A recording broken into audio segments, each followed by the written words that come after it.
গণভোট কি তা দেশের মানুষ বোঝে না, তাই এটি আরও সহজ করার আহ্বান জানিয়েছেন ঢাকা ১৬ আসনের বিএনপি প্রার্থী আমিনুল হক।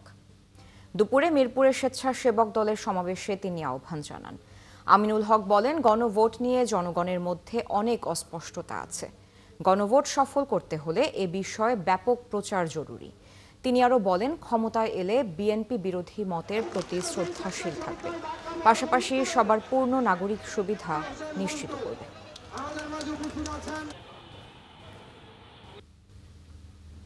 গণভোটের মাধ্যমে যাতে কোনো প্রশ্ন না থাকে এবং সাধারণ মানুষ এখন পর্যন্ত সেই গণভোট সম্পর্কে ওয়াকিবহাল না, এবং আমরা আশা করি যে গণভোটের যে নোট অফ ডিসেন্ট থাকা দরকার ছিল সেটা এখন পর্যন্ত নিশ্চিত করা হয়নি।